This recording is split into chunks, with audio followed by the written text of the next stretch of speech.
evening, good evening, good evening. We are on the eve of December 1st, going into a new month. But a bigger key is the Idaho 4 Brian Koberger IGG information is supposed to be turned over by the prosecution to the judge for review.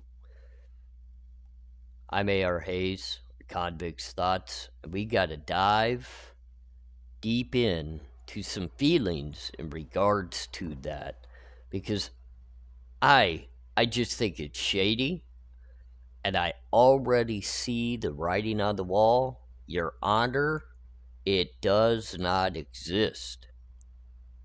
We cannot turn over what does not exist. Now, my question in regards to that is, if it does not exist, but it's deemed as a discoverable piece of evidence that should be turned over to the defense, what happens now? What should happen now? How do you have a fair trial if a discoverable piece of evidence that is necessary to build a defense in a death penalty case is not available? You just move on? You just put your hands up in the air and say, well, this necessary deemed evidence that's discoverable just doesn't exist, so we have to move on. And hopefully that's not a big deal in this case. I shake my head because I've sat at the defense table and I faced life charges, meaning I was possibly going to serve the rest of my life in the penitentiary, and I never once had to endure something as crazy as this Idaho 4 case. Did I endure crazy? Yes, I did. Did I have to fight for evidence? Yes, we did. Did we do a lot of things that happened just like what's going on in this case? Yes, we did. But I'll tell you what, I've never seen so many sealed documents and so many sealed pieces of evidence and so many sealed exhibits and so much putting up of the hands by prosecuting attorneys saying that evidence doesn't exist when it comes down to DNA. Let's jump into something real quick, because we did have a quick doc drop also. In regards to the Idaho 4 case, State of Idaho versus Brian Christopher Koberger, motion to temporarily seal stipulation in order to transfer evidence for forensic evaluation pending the hearing. So this is kind of odd, and the reason why this is kind of odd is, in my opinion, and others that I have spoken to that are pretty much higher than I could ever dream of being up the totem pole within the law department, because they are actually lawyers. They all said this most likely does not have to do with the IGG. But I looked right at him and I said, in order to transfer evidence for forensic evaluation. Forensic. To me, that feels like DNA, but they said it most likely is not. They couldn't really state what exactly it could be. I mean, it could be blood testing. It could be many other various things within the forensic world. As we know, there's digital forensics, there's audio forensics, there's DNA forensics, there's many different types of forensics. So evidently something needs to be transferred over to the defense, so most likely they could do their own forensic evaluation. So within this motion, again, we fall right back to the same stuff that was the same written wording that I read to you the other day in regards to the defendant's 10th request for supplemental discovery, which is 1, it may interfere with enforcement proceedings. 2, it will deprive a person of a right to a fair trial or impartial adjudication. That one, to me, seems odd, and I'm trying to gather my brain about it, because if you really think about it, we obviously all are looking through the telescope and really watching to ensure that Brian Koberger gets a fair trial. So what would be something being turned over to the defense that could possibly deprive him of a fair trial? Now, number 3 is constitute an unwarranted invasion of personal privacy. This, to me, it kind of hits home in 2 different directions after I think about it. I think that it could really directly point at the IGG, and maybe they're making statements that they don't want to turn stuff over that may give up family members that are not okay and have not deemed it okay for their name to be released out in regards to this evidence. Or 2, could it possibly be an informant outside of even the IGG, but maybe just an actual informant themselves? Now, the reason why I say that is you fall into the next one, which is disclose the identity of a confidential source and or disclose the investigative techniques and procedures. It just doesn't make any sense, ladies and gentlemen. It just doesn't make any sense. And of course, the court went ahead and granted the sealing of the motion, as it always does. But here we are. We're on the eve of the IGG information that is supposedly supposed to be turned over by the prosecution to the defense. I think the best case scenario of what happened, well, it's not even to the defense. Please forgive me for that, because people catch my errors and I got to catch them myself. It's being turned over for the review by the judge. In my opinion, I don't think that they get the full gamut of everything that they're looking for. I think they're only going to get specific pieces, if anything at all. I know that the defense fought heart and soul to get that IGG information discoverable, and at the end of the day, I think it's just going to be a waving in front of them, and they're not going to get any of it. It's sad, because how do you have a fair trial if the discoverable evidence is just not made available, or it was destroyed on purpose to not be made available? And I just wonder at that point, I mean, for those that have already convicted Brian Kober, they don't see it as anything important within the case. But let me just kind of caution to the wind, if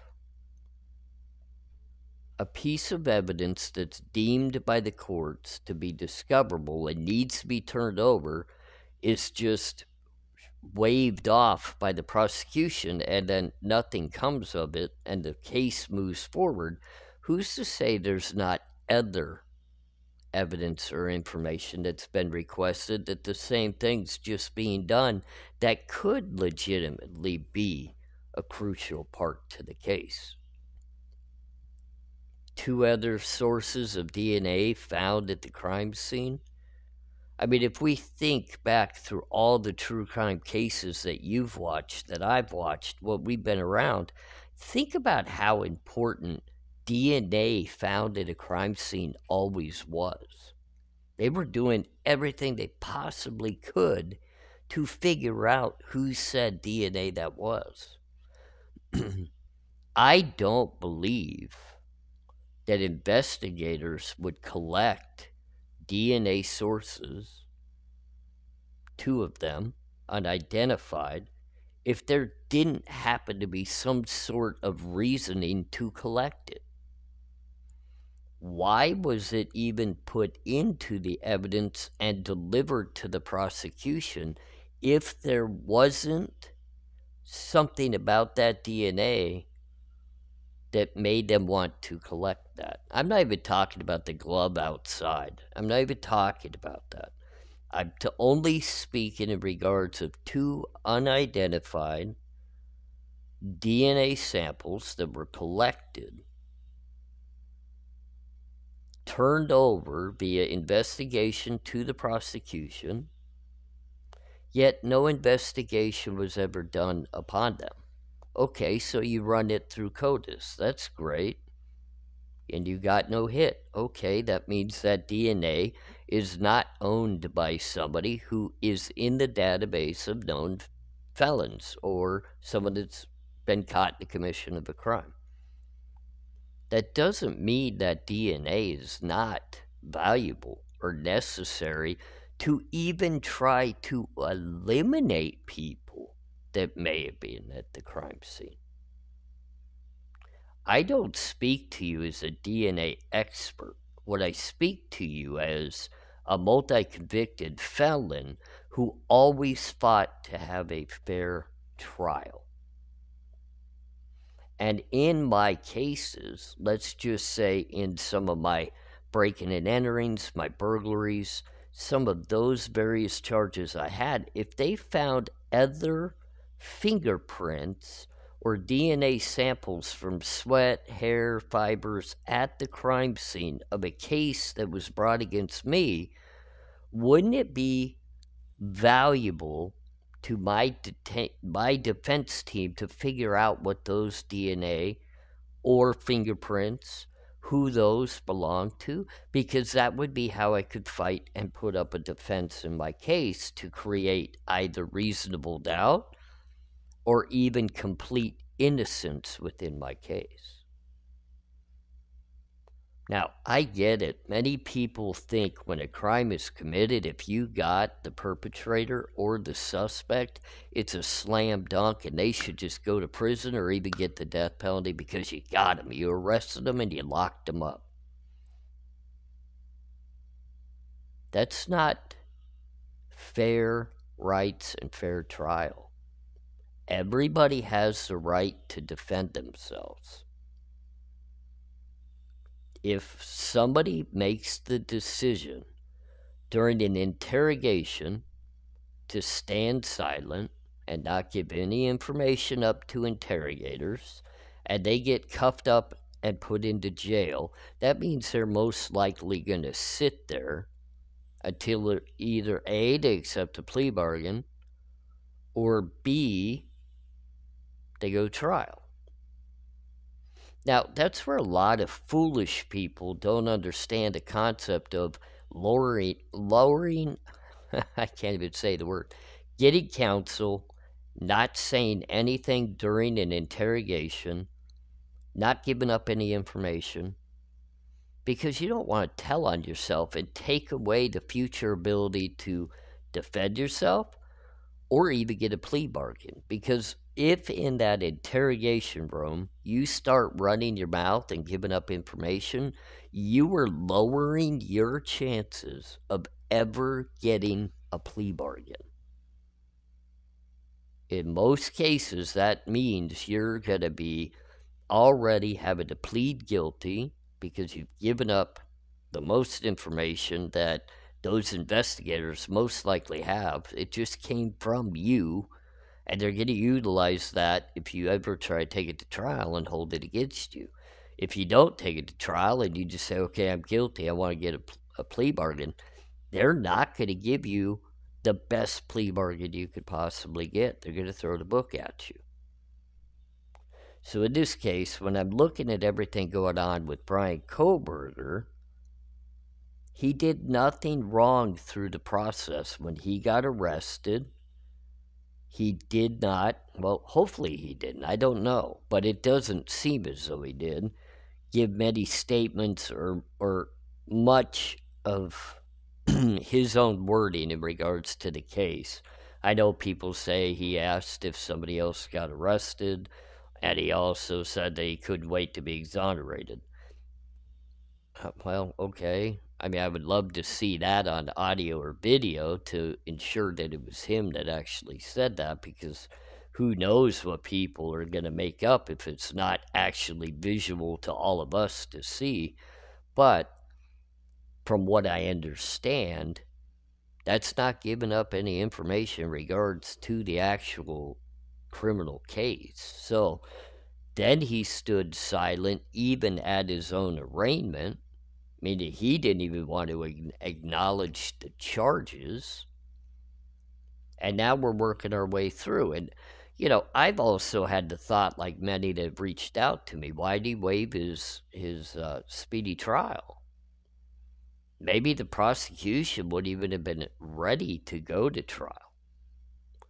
I can simply answer that question based off of my opinion and my feelings of what I've felt by being in that chair and having to work with my counsel while trying to stay within the speedy trial guidelines. If we were not getting the evidence over that we wanted from the prosecution to be able to properly defend ourselves, we knew if we went to speedy trial, they would have the upper hand, because let's just figure it out using his case. One, they had done so much damage within mainstream media with all of the unconfirmed so-called evidence against him. That was going to be very difficult to overcome. Two, how is the defense supposed to prepare when this lump dump of evidence comes over to them that's not organized, and they can't even get the answers to the main questions within the case? So now the main questions of the case can't be defended, but they can be prosecuted because it is the prosecutions that's creating those questions. The defense cannot prepare to defend that because they don't even know the answers to those questions because they've never gotten evidence over to do that. This is why the preliminary hearing in the Idaho 4 case was so important for the defense. This was their opportunity to get their questions answered. That helps them build a proper defense. Even at the preliminary hearing, if the prosecution was able to secure the indictment, which they most likely would have, even if it's more difficult of a way to do it, they most likely would have. They still had the upper hand because, remember, the prosecution is working directly with the investigators who actually put together all the evidence within the case. The defense hasn't even got all of that yet. How do you defend what you don't know or have? But the prosecution is working directly with the first-hand knowledge of how they're going to proceed into that preliminary hearing. So they're going to win the indictment. But the win for the defense would have been they could have asked questions and gotten answers, which would have helped them build a better defense for their client. But also that would have helped them in many ways to actually combat through their motion for dismissals, motions to squash said evidence. There's a lot that goes into that. And some of the very important parts of that were never able to be gathered. So I understand why the prosecution quickly moved away from that preliminary hearing and went for the grand jury indictment. And on that very day, I knew in my heart, because I've been through it, the minute they got that grand jury indictment, rather than holding and going to the prelim, because remember, they were just days away from the prelim when they decided to go to the grand jury indictment. That showed me right there was no way this was quick and speedy trial, because there was no way the defense was ever going to have the information they were supposed to have. Now look at us, December 1st,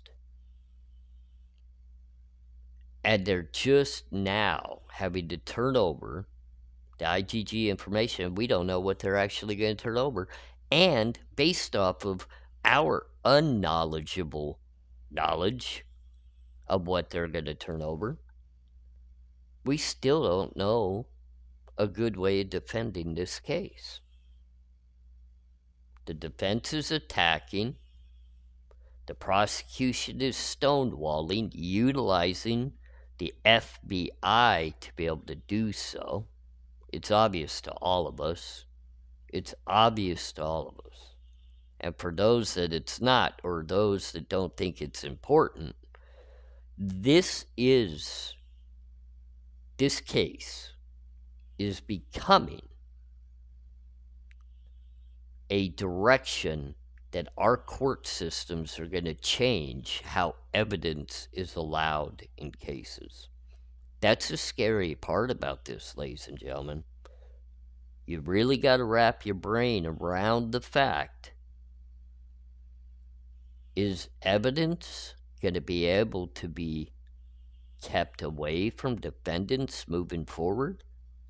Are we going to allow law enforcement to utilize the fruit of the poisonous tree when it comes to IGG testing and just take that now as not fruit of the poisonous tree? Now it's going to be able to be a process that's utilized, so people's rights are going to be able to be trampled to convict people and give them the death penalty.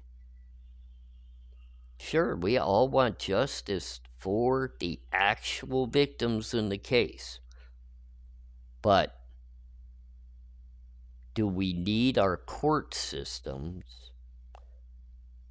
to begin going their own direction to get said justice that's not following the law that we all have watched through the years? They've already got the upper hand now, where they've got cameras everywhere. They've got audio everywhere. They could take pictures of you no matter where you are in life.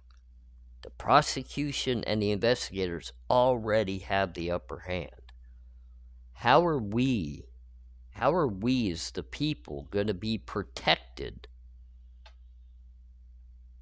to still have the ability to have a fair trial? This is the changing of the guards, ladies and gentlemen. Idaho 4 and even the Delphi case, and we'll get into that case more here soon as well, where judges are now making decisions outside of the normal spectrum that's going to make major differences within these cases. I'd be scared out of my mind right now to be a defendant in a case. I'm glad I changed my life, because let me tell you, I would not want to sit at the defense table and have these games be allowed in the courtrooms. I would not. I just wouldn't be able to do it. And tomorrow we're going to see. Brian Koberger is sitting in a jail cell right now. I guarantee you, mind sharp, thinking about every single detail of what's going to happen tomorrow when that supposed IGG information should be in the judge's hands for his review. Doesn't mean we're going to get a quick decision upon it. Just means that it needs to be there. So I, like all of you, look forward to seeing what actually gets turned over. And I'm scared to see how this case keeps changing the thread of how the court system handles death penalty cases. Ladies and gentlemen, I appreciate you jumping on with me. We got much more to come tonight. This is just the first video. I got some more content for you. So enjoy this video and keep your eyes open for more. I'm ARHayes, Convict's Thoughts. Great to see you. Have a great night.